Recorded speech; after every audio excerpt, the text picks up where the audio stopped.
Alright guys, we are back with an unboxing. Yes, it's not a Nintendo or a Dragon Ball Z character, it's another My Hero Academia character, and it's actually the one who I always wanted to get. And it's not another, it's not a newer one, it's like the exact same one I've been and you really need to get, which is like my third plushie, which is actually another Uraraka. Yes, another Uraraka. So anyway, I'm gonna get her out of the bag. Show you guys what she looks like out the bag on. I'm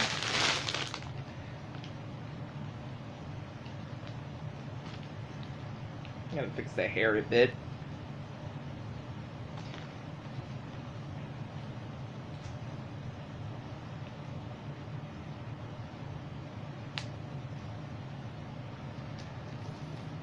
So anyway, alright guys,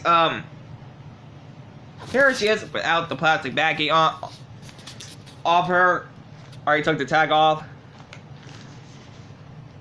So this one's in her school uniform, not like with the red skirt, the button-down shirt. It's like her makes her like a secretary and all that. But anyway, guys, hope you guys like, comment, subscribe.